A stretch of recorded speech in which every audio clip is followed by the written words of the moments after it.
Rating দিতে পারি যে এই সিনেমাটা এরম লাগতে পারে, বা এই সিনেমাটার রেটিং 5-এর কত 10-এর কত, সেইটা আমি বলতে পারি। তো সেইটা যদি বলতে চাও বা সেইটা যদি দেখতে চাও, তোমার ভিডিওটা আমার পুরো। তো চলো শুরু করা যাক। তো 1 নম্বরের সিনেমার নাম হচ্ছে the Jewel থিপ, the heist begin.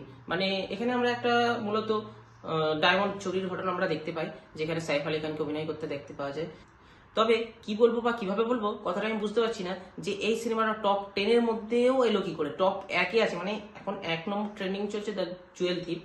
মানুষজন যে এই সিনেমাটা দেখার জন্য নেটফ্লিক্সের সাবস্ক্রিপশনও কিনতে পারে, বা এই সিনেমাটা তাদের কাছে এত ভালো লেগেছে কিভাবে আমি জানি না। হয়তো যাদের কাছে নেটফ্লিক্সের সাবস্ক্রিপশন ছিল তারাই সিনেমাটা দেখছে, বা সিনেমাটা কেমন প্রথমবার দেখার জন্য হয়তো সিনেমাটা 1-এ আছে, কিন্তু মোটেও সিনেমাটা 1-এ থাকার মতো নয়। মানে ইংলিশ নাম the Jewel থিপ, the heist begin, English নাম দিয়ে দিলেই যে একটা সিনেমা যে ইংলিশ লেভেলে মানে হলিউড লেভেলে চলে যাবে সেটা তো নয়।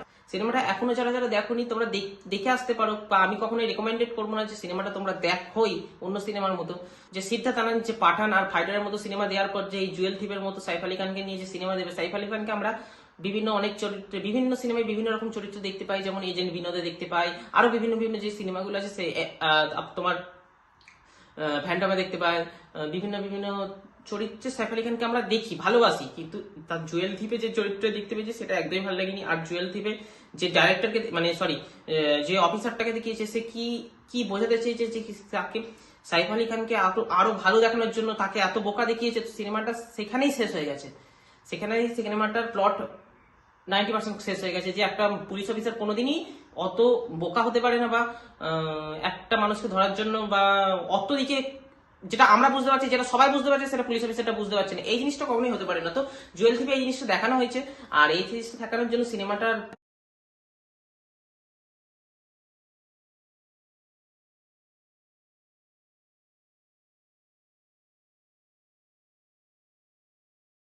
ম্যাড স্কোয়ারের সব থেকে বড় দিক হচ্ছে যে ম্যাড, যে সিনেমাটা আগে বেরিয়েছিল সিকোয়েন্স সিনেমা, তো আগে তোমাদের ম্যাড দেখতে হবে। এই সিনেমায় আমরা দেখতে পাই 4 জন বন্ধু, প্রথমে 3 জন বন্ধুকে দেখায়, তারপর একজনকে দেখায়। তো 4 জন বন্ধু তারা কলেজে একসঙ্গে পড়েছে, কলেজে একসঙ্গে পড়ার পর বিভিন্ন বিভিন্ন জায়গায় তারা স্টেবল হয়ে গেছে। একজন নেতা বা পলিটিশিয়ান দিকে গেছে, কেউ বার অ্যাটেন্ডেন্টে কাজ করছে, কেউ পুলিশে কাজ করছে, মানে বিভিন্ন জায়গায় সে 3 জন স্টেবল হয়ে গেছে। কিন্তু একজন বন্ধু তাদের মধ্যে এখনো স্টেবল হতে পারেনি। আর স্টেবল হওয়ার জন্য সে যে জেলে গেছে, কিভাবে সে জেলে গেছে, কি জন্য যেতে হয়েছে, তাই নিয়ে সিনেমাটা, পুরো সিনেমাটা একটা কমেডি ড্রামার মধ্যে চলছে। ওভারঅল ভালো সিনেমা, তোমরা দেখে আসতে। তো 3 নম্বর মুভিতে আসা যায়। 3 নম্বর নাম হচ্ছে হ্যাভক। তো আমরা কে কে মার্ভেলের ফ্যান, আমরা সবাই মোটামুটি মার্ভেলের ফ্যান। আর মার্ভেলের ফ্যান হওয়ার কারণে আমরা ভেনাম তো দেখেছি। তো ভেনাম মুভিতে আমরা যাকে দেখেছি ভেনামে ট্রান্সফার হতে, সেই যে ক্যারেক্টারটা, সেই যে মানুষটা, সেই মানুষটা আমরা এই সিনেমায় দেখতে পাই, যেখানে তাকে কেন্দ্র করে সমস্ত কিছু। এখানে আমরা গল্পতে আছে, সিনেমার গল্পতে বলতে গল্পও আছে, যেমন সিনেমায় টুইস্টও আছে, সিনেমায় পুলিশ আছে, সিনেমায় দুটো গ্যাংয়ের মধ্যে আমরা দুজন লড়াই দেখতে পাই, যে দুটো গ্যাং লড়াই করছে কোনো কারণবশত, তাদের মধ্যে ঝগড়া হয়ে যাওয়ার জন্য দুটো গ্যাং লড়াই করছে, এবং দুটো গ্যাং লড়াই করার ফলে 3 নম্বরে মানে পুলিশ তাদেরকে বাঁচাতে চেষ্টা করছে, বা কখনো কখনো পুলিশ ওভার পাওয়ার হয়ে তাকে একজনকে বলছে থামতে, আরেকজন তার সাথে থামছে না, আরেকজনকে বলছে থামছে না। তার ফলে পুলিশের কি হচ্ছে, বা পুলিশ দুটো গ্যাং লড়াই করার জন্য কি সুবিধা নিতে পারছে বা কি সুবিধা নিচ্ছে, সেই জিনিসটা আমরা এই সিনেমায় দেখতে পাই, মানে এই মুভিটাই দেখতে পাবো। আর মুভিটা শুধু এই জিনিসটা দেখতে পাবো না, এই জিনিসটার সাথে আরো মানে প্রথম আধ ঘন্টা মানে বলতে চাইছি প্রথম ইন্টারভেলের আগে পর্যন্ত আমরা সিনেমাটাই দেখতে পাবো, যে সিনেমাটা অনেক আস্তে হয়ে গেছে। মানে সিনেমাটা যেভাবে হোক আমরা চাইবো যে কি সিনেমা দেখছি, বা কিভাবে সিনেমাটা চলছে না চলছে এইটুকুনি আমরা বুঝতে পারবো, যে কিছু বুঝতে শুরু করেছি। কিন্তু সিনেমার শেষে, ইন্টারভেলের শেষ থেকে সিনেমায় যে ব্রুটাল অ্যাকশন দেখতে পেয়েছি, এরকম অ্যাকশন খুব কম সিনেমায় দেখতে যাই। আমরা আগে দেখেছিলাম মার্কোতে যেমন ব্রুটাল অ্যাকশন দেখেছিলাম কিছু কিছু অংশে, কিন্তু এই হ্যাভকে আমরা প্রতিটা ক্ষেত্রে এরকম ব্রুটাল অ্যাকশন দেখতে পাবো। আর মার্কো আমরা যারা যারা দেখেছি তারা তো বুঝতেই পারছে তাহলে কিরকম অ্যাকশন আমরা হ্যাভকে দেখতে পাবো। তো হ্যাভক সিনেমাটা আমি রেকমেন্ড করবো, তোমরা দেখো। আমি এই সিনেমাটাকেও 3/5 দেবো। আর কারণ এই সিনেমার প্রথম হাফটার জন্য একটু বোরিং, কারণ প্রথম হাফটাই অনেক মানুষকে অনেক ভাবে বিরক্ত করতে পারে, বা যে কি সিনেমা দেখে বোরিং বুঝতে পারা যেতে পারে না। কিন্তু সেকেন্ড হাফ ভাই, যারা প্রথম ভাবে একটুখানি বার করে নেবে সেকেন্ড হাফ ভাই, তাহলে সেকেন্ড হাফ দেখে ভাই মজা পেয়ে যাবে। তো হ্যাভক সিনেমাটা তোমরা সেকেন্ড হাফ দেখার জন্য হ্যাভক সিনেমাটা আমি তোমায় রেকমেন্ড করছি যে তোমরা দেখো। তো প্রথম হাফ বোরিং, দ্বিতীয় হাফ অ্যাকশন। তো আউট অফ 5 হ্যাভককে আমরা 3 দিলাম। তো 4 নম্বর সিনেমায় আসা যাক, বুলেট ট্রেন এক্সপ্লোশন। তো এই সিনেমাটা জাপানিজ একটা সিনেমা। এখানে আমরা দেখতে পাই বুলেট ট্রেন এক্সপ্লোশন, মানে বুলেট ট্রেন ব্লাস্ট করবে সেই নিয়ে একটা সিনেমা। এই গল্পটার প্লট বা এই সিনেমাটা কি বলতে চাইছে সেটা আমি বলি, যে সিনেমাটা শুরুতেই আমি দেখতে পাই যে জাপানে একটা স্টেশন থেকে আরেকটা স্টেশন পর্যন্ত বুলেট ট্রেন যাবে। তো বুলেট ট্রেন যাওয়ার জন্য এই একটা স্টেশন থেকে রওনা হলো বুলেট ট্রেনটা।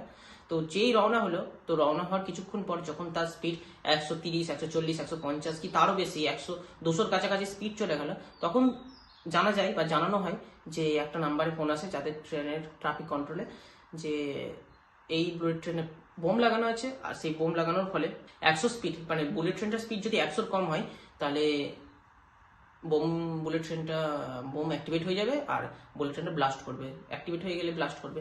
তো আমরা দেখতে পাই যে কিভাবে জাপানিজরা, মানে জাপানিজ ট্রাফিক কন্ট্রোল বলো, পুলিশ বলো, কিভাবে বা গোয়েন্দা ডিপার্টমেন্টের লোক বলো, কিভাবে সেই বুলেট ট্রেনটাকে ডিঅ্যাক্টিভেট করলো, মানে ডিঅ্যাক্টিভেট করতে আদৌ পারলো কিনা, কি না হলে মানুষজনকে কিভাবে একটা জায়গা থেকে আরেক জায়গায় নিয়ে গেল। এই সিনেমাটা দেখার পর কিন্তু যারা সিনেমা অনেক দেখেছো বা তাদের কাছে যারা জানো এরকম সিনেমা কি হতে পারে, তাদের কাছে এই জিনিসটা একটা প্রেডিক্টেবল হয়ে যাবে।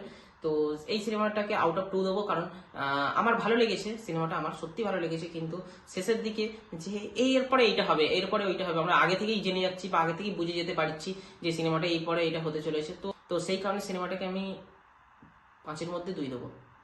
তো 5 নম্বর যে সিনেমাটা সেটা হলো court the state versus nobody.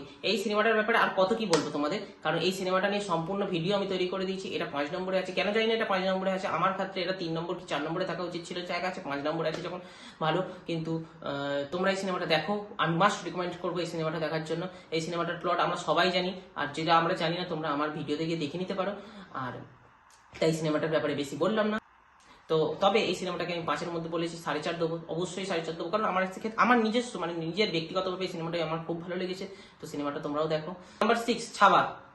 Chhaava সিনেমার ব্যাপারেও আমার সেরকম কিছু বলার নেই, কারণ এই সিনেমাটাও আমার নেটফ্লিক্সে আসার আগেই আমরা দেখে নিয়েছি। আর নেটফ্লিক্সে যে যারা যারা এসছে তোমরা সিনেমাটা দেখে নাও। 5/5 ছত্রপতি সম্ভাজি মহারাজকে নিয়ে সিনেমাটা। তো এই সিনেমার ব্যাপারে আমি সেরকম কিছু বলতেই পারি না। ভিকি কৌশল তার প্লট, কাস্টিং, তার অ্যাক্টিং এর মহিমা দিয়ে সমস্ত সবাইকে, মানে দর্শক গায়ে লোম খাড়া দেওয়ার করে দেওয়ার মতো সিনেমা। তো সিনেমাটা তোমরা দেখো, তোমার অনেক ভালো লাগবে। আমি এটাকে 5/5 ছাড়া কিছুই দিতে পারবো না, কারণ সিনেমাটা আমাদের কাছে অনেক অজানা জিনিসকে আমরা জানতে পেরেছি, অনেক যে জিনিসগুলো আমরা আগে পড়িনি, আগে জানিনি, সেই জিনিসগুলো সম্বন্ধে মানে সিনেমাটা দেখার ফলে মানুষজন জানতে পেরেছে, আমি বলে নয়, সবাই অনেকেই জানতে পেরেছে। তো 7 নম্বরে চলে আসা যাক। 7 নম্বরে আমাদের মুভি আই হোস্টেজ। তো আই হোস্টেজ সিনেমাটা কেন যেন নেটফ্লিক্সে এখনো 7 নম্বরে কেন আছে আমি জানি না। নেটফ্লিক্সে #1 থেকে #10-এর মধ্যে রাখা উচিত ছিল না, যাই হোক 7 নম্বরে আছে। তো আমাকে বলতেই হবে যে 7 নম্বরে কেন আছে।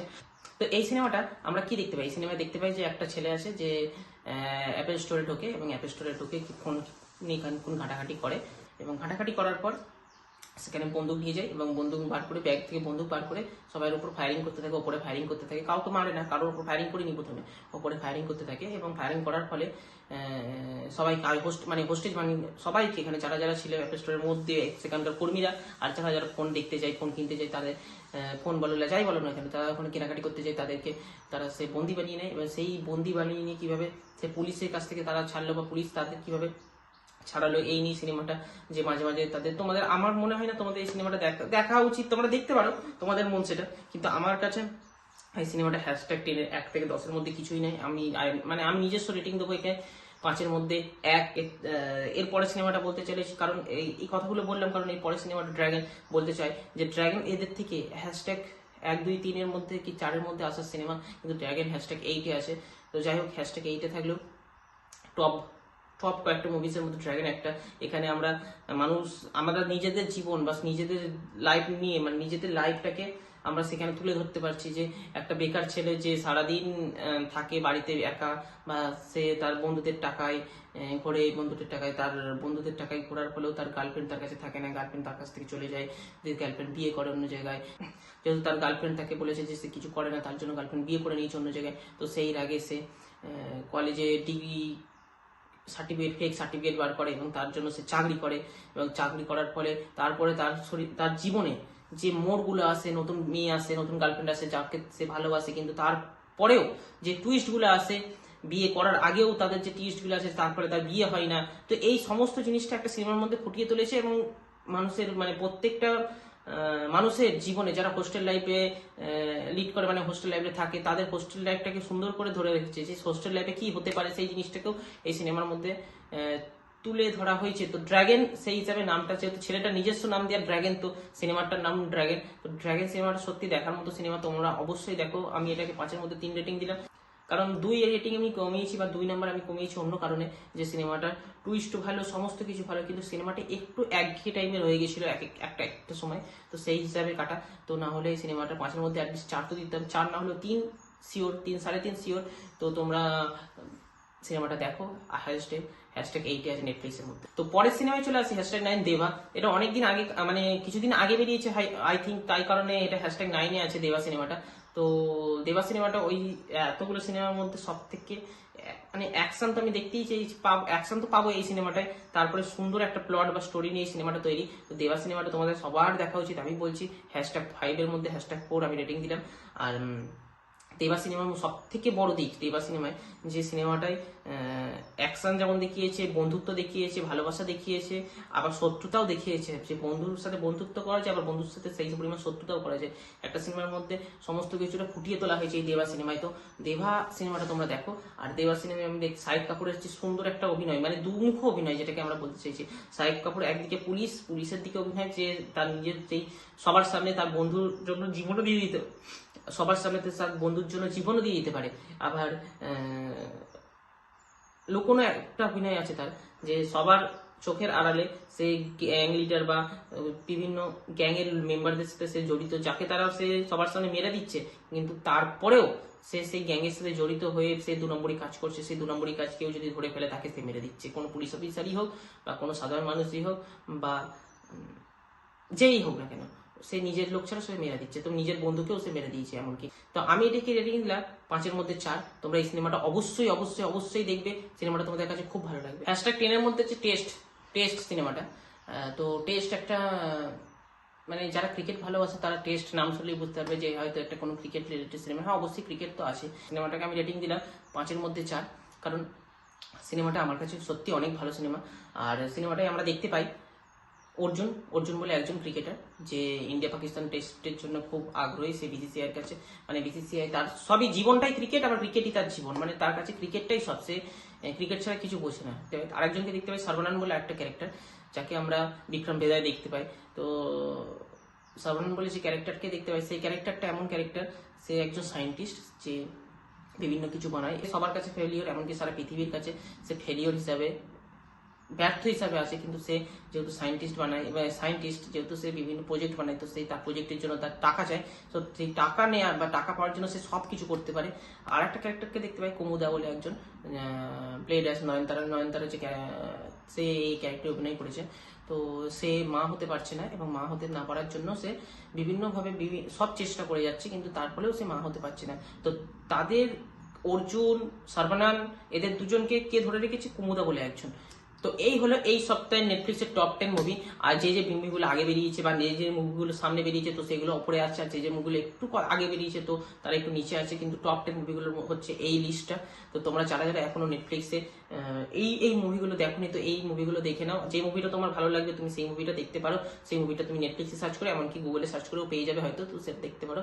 তো যাই হোক, তো ভিডিওটা কেমন হয়েছে তোমরা জানিও। আর ভিডিওটা ভালো লাগে থাকলে লাইক, কমেন্ট, সাবস্ক্রাইব, শেয়ার করে দিও। আর দেখা হচ্ছে তোমাদের সামনের ভিডিও। তো বাই বাই। তো একটা ভাই কমেন্ট করেছিল, দাদা মার্ভেলের যে 35 থেকে 40টা সিনেমা আছে, অত সিনেমা দেখার আমার সময় নেই, তুমি আমাকে কিছুটা সাজেস্ট করো যে কোন কোন সিনেমাগুলো মেন দেখলে আমি মার্ভেলের সব সিনেমার ব্যাপারটা বুঝতে পারবো। আমি যেহেতু মার্ভেলের ফ্যান, তো এই কমেন্টের রিপ্লাইগুলো না দিয়ে, যেহেতু এই ব্যাপারে ভিডিও বানাতেই হবে, তো একটা ভিডিও বানিয়ে দিলাম যাতে ভাইটার হেল্প হয়, আর তোমরাও যাতে বুঝতে পারো যে মার্ভেলের সিনেমাগুলো কিভাবে কোন অর্ডারে আমরা দেখলে খুব ভালোভাবে দেখতে পারবো। তো সবকিছু জানার আগে আমার ইন্ট্রোটা দিয়ে দিই। তো হ্যালো গাইস, আমি শুভ, আর তোমরা দেখছো আমার ইউটিউব চ্যানেল রিয়াকশন বাই শুভ। তো তোমরা যারা যারা এখনো আমার চ্যানেলটাকে সাবস্ক্রাইব করেনি, সাবস্ক্রাইব করে দাও, লাইক করে দাও, শেয়ার করে দাও। আর তোমরা যতটা লাইক করবে, যতটা শেয়ার করবে, সাবস্ক্রাইব করবে, তো আমার মোটিভেশন বাড়বে, আমি আরো তোমাদেরকে ভিডিও দিতে পারবো। যেহেতু মার্ভেলের প্রতিটি সিনেমা প্রতিটার সাথে লিঙ্ক আপ, তো এরপর কি হতে চলেছে সেটা বুঝতে গেলে আমাদের আগের সিনেমাটা তাকে দেখা খুবই জরুরি। তো আমি যে 40টা সিনেমা ছোট করে দেবো, তাতে তোমরা পরপর দেখলেও বুঝতে পারবে যে সিনেমাগুলো কিভাবে কোন অ্যারেঞ্জে, মানে কোন অর্ডারে অ্যারেঞ্জ করা আছে, এবং সিনেমাগুলো দেখলে তোমরা তারপরে কি হতে চলেছে বা তারপরে কি হবে সেই জিনিসটা তোমরা বুঝতে পারবে। তো মার্বেলের এমন এমন কিছু সিনেমা আছে যেগুলো আমাদের অতি অবশ্য দেখতে হবে, আর কিছু সিনেমা আছে যেগুলো আমাদের হালকা হালকা দেখলে হবে, না দেখলেও হবে, দেখতেও পারো তুমি, না দেখতেও পারো। কিন্তু এমন কিছু সিনেমাও আছে যেগুলো আমি ব্ল্যাক লিস্টে ফেলে দিয়েছি একেবারেই, যাতে তোমরা দেখো না, একদমই দেখো না। তো এরকমও কিছু সিনেমা আছে। তো যাই হোক, এই সিনেমাগুলোকে আমরা যেগুলো অতি অবশ্যই দেখতে হবে সেগুলো আমরা রেড কালার দিয়ে চিহ্নিত করে দেবো। আর যেটা হালকা ফুলকা দেখতে হবে, মানে তুমি দেখতেও পারো, নাও দেখতে পারো, দেখলে তুমি ভালো বুঝতেও পারবে, আবার না দেখলেও তোমার সেরকম কোনো ক্ষতি হবে না, সেইগুলো আমরা ব্ল্যাক দিয়ে দেবো। আর যে সিনেমাগুলো আমরা একদমই দেখবো না, মানে না দেখলেও হবে কি, আমি রিকমেন্ড করবো তোমরা দেখো না, তো সেইগুলো আমরা গ্রিন কালার দিয়ে চিহ্নিত করে দেবো। মার্বেল সিনেম্যাটিক ইউনিভার্সকে আমি দুটো ভাগে ভাগ করেছি। যাদের অনেক কাজ আছে, যারা বিভিন্ন ভাবে ব্যস্ত, তারা এই 10টা সিনেমা দেখে নিতে পারো। তারা এই 10টা সিনেমা দেখলে তারা তোমরা মার্বেলের প্রতিটা সিনেমার ধারণা বা থিওরি পেয়ে যাবে। আর যাদের আমার মতো কাজ নেই, যারা বেকার, তারা কিছু কিছু সিনেমাগুলোকে এইভাবে ভাবে, মানে ফেজ 2 করে দিচ্ছি আমি। তো এগুলো বিভিন্ন ফেজের মধ্যে আছে, মার্বেলে যেগুলো ফেজে পাবে, আর আমি এগুলো আলাদাভাবে তোমাদের বলে দিচ্ছি। তো আমরা কি মার্ক করেছিলাম, একটা রেড যেটা আমাদের দেখতেই হবে, একটা ব্ল্যাক মোটামুটি দেখতে হবে, আর যেটা একদম গ্রিন না দেখলেও হবে। তো সেই মার্ক হিসাবে আমরা ফেস করে দেবো, মানে যে আমি যেগুলো বলে দেবো তোমাদের, সেগুলোর মধ্যেই তোমরা দেখলে মোটামুটি তোমরা মার্বেল সিনেমাটিক ইউনিভার্সের যে 40টা সিনেমা তোমরা বুঝে যাবে।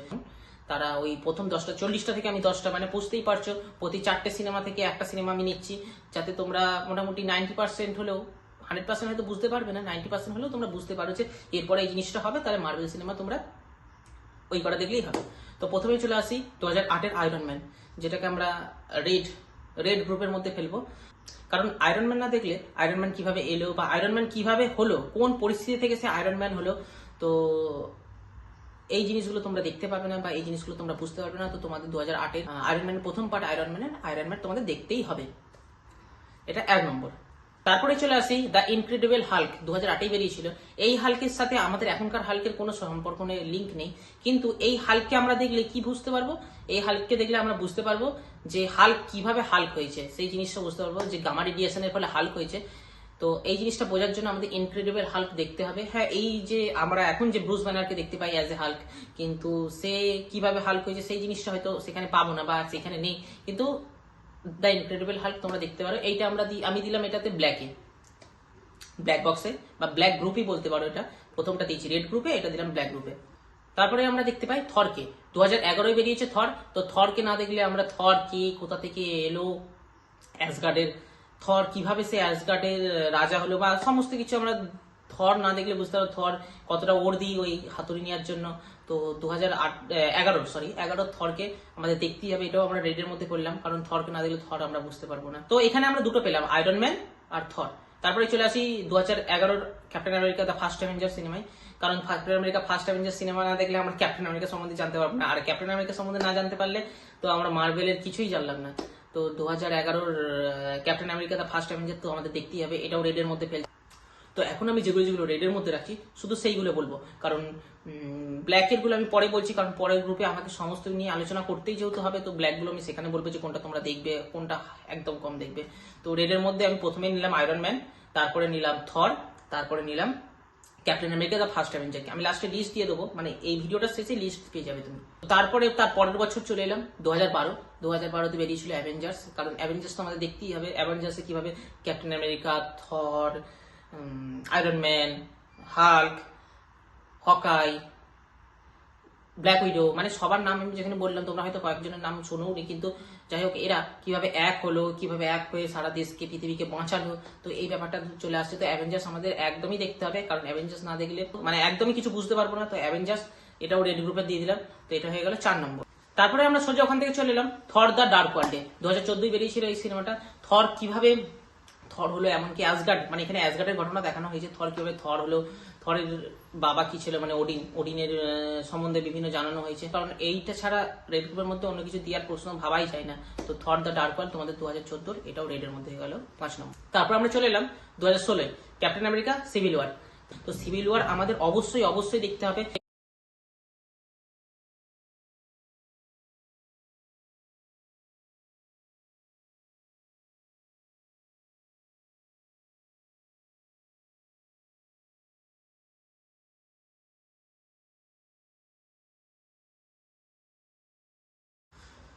তারপর চলে আসি থর র্যাগনারকে, কারণ এটা 8 নম্বর। তো তো থর র্যাগনারকে আসা যাক, কারণ থর র্যাগনারক না দেখলে কিভাবে অ্যাসগার্ড ধ্বংস হলো বা অ্যাসগার্ড থেকে থর আমাদের পৃথিবীতে এলো, সমস্ত কিছু তো থর র্যাগনারকে পাওয়া যায়। কারণ সব বিভিন্ন অ্যাভেঞ্জার্স, হাল্ক কিভাবে অ্যাসগার্ডে গেল, হাল্কের সাথে অ্যাসগার্ডের সম্পর্ক কি, সমস্ত কিছু পাওয়া যাবে থর র্যাগনারকে। এটা একটা মেন সিনেমা, রেড গ্রুপের মধ্যে অন্তর্গত এগুলো। তো থর র্যাগনারক আমাদের হয়ে গেল। তারপরে চলে আসি 2018 ব্ল্যাক প্যান্থার। ব্ল্যাক প্যান্থারের প্রথম পার্টটা, মানে 2018। তো ব্ল্যাক প্যান্থার সম্বন্ধে আমি এখানে কি বলবো, এমন একজন যে যাকে আমরা প্রথমে কখনো মার্ভেল সিনেমাটিক ইউনিভার্সে চিনতাম না, জানতাম না ব্ল্যাক প্যান্থার কি, কিন্তু হঠাৎ করে এমন একটা সুপার হিরোর এন্ট্রি হলো যে পৃথিবী থেকে সম্পূর্ণ আলাদা, পৃথিবীতেই থাকে কিন্তু পৃথিবী থেকে সম্পূর্ণ আলাদা এক জায়গায় থাকে, তার নাম ওয়াকান্ডা। তো সেইখানে তারা ভাইব্রেনিয়াম, তো এমন একটা ধাতু যেটা শুধু ওয়াকান্ডাই পাওয়া যায়, সেই ধাতু তাদের কাছে আসার পরে তারা কিভাবে ব্ল্যাক প্যান্থার হয়ে গেল, সেই রূপ ধারণ করলো, বা ব্ল্যাক প্যান্থারকে তারা পুজো করতো, তো সেখান থেকে তারা ব্ল্যাক প্যান্থার হয়ে গেল। তো এই সমস্ত জিনিসটা আমরা ব্ল্যাক প্যান্থারে পাবো। এটা হয়ে গেল 9 নম্বর, এটা রেড গ্রুপের মধ্যে অন্তর্গত, আর এই সিনেমাটা তোমাদের অবশ্যই দেখতে হবে। এরপরে আমরা 10 নম্বরে চলে এলাম। 10 নম্বর কি, অ্যাভেঞ্জার ইনফিনিটি ওয়ার। ভাই রে ভাই, এইটা তোমরা যদি না দেখো আর কোনো সিনেমা তোমাদের দেখার প্রয়োজনই পড়ে না, কারণ এই সিনেমাটা তোমাদের দেখার জন্য, মানে আগের এতগুলো সিনেমা দেখেছি কারণ আমি এই সিনেমাটা দেখবো। তো অ্যাভেঞ্জার ইনফিনিটি ওয়ার, আমরা যেখানে সব অ্যাভেঞ্জারদের পাবো, তাদের শত্রুর বিরুদ্ধে, থ্যানোসের বিরুদ্ধে আমরা লড়াই করবে। তো অ্যাভেঞ্জার ইনফিনিটি ওয়ার আমাদের দেখতে হবে। এবার এই লড়াই হারলো কি জিতলো তোমরা যারা দেখেছো তো জানোই, আর যারা দেখোনি তারা তো এই লড়াইটা বুঝতেই পারবে, যে না দেখলে বুঝতে পারবে না। তো তোমরা তারা দেখো অ্যাভেঞ্জার ইনফিনিটি ওয়ার। এগুলো সব রেড গ্রুপ, এটা মাস্ট রেড, এটা ডিপ রেড, আমি যদি বলতে পারি এটা ডিপ রেড। তো এর মাঝেও আমরা একটা সিনেমা পাই ক্যাপ্টেন মার্বেল। এটা আমি রেডের মধ্যে ফেলছি না, এটা আমি ব্ল্যাকের মধ্যে ফেলছি, কারণ এটা দেখা উচিত, কিন্তু রেডের মধ্যে ফেললে হয়তো হতো, কিন্তু ক্যাপ্টেন মার্বেল। আর এবার আমি যেটা বলবো 11 নম্বরে চলে গেলাম। 11 নম্বরে হবে এন্ড গেম, কিন্তু ক্যাপ্টেন মার্বেল না দেখলে হয়তো এন্ড গেমে কিছুটা অংশ বোঝা যাবে না, কিন্তু তাহলেও আমরা ক্যাপ্টেন মার্বেল যদি নাও দেখি, কিন্তু এন্ড গেম আমি বুঝতে পারবো। তো আমি এরপরেই চলে এলাম এন্ড গেমে। এন্ড গেম তোমরা যারা দেখে নিয়েছো তারা আবার দেখবে, কারণ অ্যাভেঞ্জার্স এমন সিনেমা যারা আমরা বারবার দেখি, যারা অ্যাভেঞ্জার্সের ভক্ত, অ্যাভেঞ্জার্সের এত বড় ফ্যান, তো আমরা বারবার দেখলে আমরা বারবারই দেখি অ্যাভেঞ্জার্স, কারণ অ্যাভেঞ্জার্স এতটাই আমাদের সবার ভালো লাগে। তো এরপরে চলে এলাম এন্ড গেমে। এন্ড গেম আমাদের 11 নম্বর। আমি 10টা দেবো বলেছিলাম, কিন্তু 10টা আর হলো না, কারণ সব বিভিন্ন সিনেমা কাটছাট করে ঠিক 11টাই হয়ে গেল। তো 11 নম্বর সিনেমা হচ্ছে অ্যাভেঞ্জার্স এন্ড গেম, যেখানে আমরা শত্রুর সাথে, মানে ইনফিনিটি ওয়ারের লাস্ট পার্ট আমরা দেখতে পারি। এটা দুটো পার্টই বলতে পারো। তো শত্রুর সাথে কিভাবে লড়াই করে বাঁচলো কি বাঁচলো না, কোথায় ছিল সবাই, কোথা থেকে এলো, তো এইগুলো দেখলে মানে এমনকি আমার এখনো লোম খাড়া দিয়ে উঠছে। তোমাদের এই সিনেমাটা দেখলে লোম সত্যি খাড়া দিয়ে উঠবে। তো অ্যাভেঞ্জার্স এন্ড গেম তোমরা মানে মাস্ট দেখবেই, এটাও ডিপ রেড গ্রুপের মধ্যে অন্তর্গত। তো এই হলো অ্যাভেঞ্জার্সের লিস্ট। যাদের হাতে কম সময় আছে, যারা এই কটা সিনেমা দেখে বা এই 11টা সিনেমা দেখে নতুন অ্যাভেঞ্জার্সের নতুন সিনেমা দেখতে চাও, যার হাতে টাইম কম আছে, তারা এই জিনিসটা দেখো। আর যারা আমার মতো বেকার, আমার মতো বসে আছো বাড়িতে, চারিদিকে মানে তোমার অ্যাভেঞ্জার্স সিনেমা দেখতে ভালোবাসো, বা প্রথম পার্ট দেখার পর বুঝতে পারছো না কোন পার্ট দেখবো, তারা অবশ্যই একটার পর একটা অ্যাভেঞ্জার্স দেখো। না হলে তোমরা পারবে 90% বুঝতে। যারা 10টা দেখেছো, কি 11টা দেখবে কি 12টা দেখবে, তোমরা 90% বুঝতে পারবে। 90% না হলে 80% কনফার্ম তোমরা বুঝতে পারবে। কিন্তু যারা 100% বোঝার চেষ্টা করছো বা জানার চেষ্টা করছো অ্যাভেঞ্জার্সের প্রতিটা জিনিস, তারা প্রত্যেকটা সিনেমা তাদের দেখো প্রথম থেকে। আর প্রথম থেকে যে সিনেমাগুলো অ্যাভেঞ্জার্সের বেরিয়েছে আর গ্রুপ অর্ডারে আমি তোমাদের লিস্ট করে দিচ্ছি, সেই লিস্ট তোমরা দেখে নেবে। আর লিস্ট করার সাথে সাথে আমি তোমাদের বলে দেবো যেটা কোন গ্রুপের অন্তর্গত, রেড, ব্ল্যাক না গ্রিন, যেটা দেখবেই না। যাদের কম সময় আছে তারা এইটা দেখো, যাদের বেশি সময় আছে তারা এইটা দেখো। কিন্তু তোমরা মার্ভেলের ফ্যান হও, মার্ভেল দেখো, কারণ মার্ভেলের একবার যদি তোমরা মার্ভেল দেখো, মার্ভেলের ফ্যান না হয় তোমরা থাকতে পারবে না।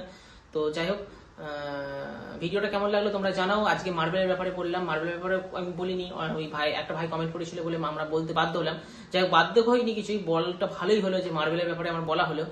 তো দেখা হচ্ছে আবার সামনের ভিডিওয়। তো ততক্ষণ গুড বাই।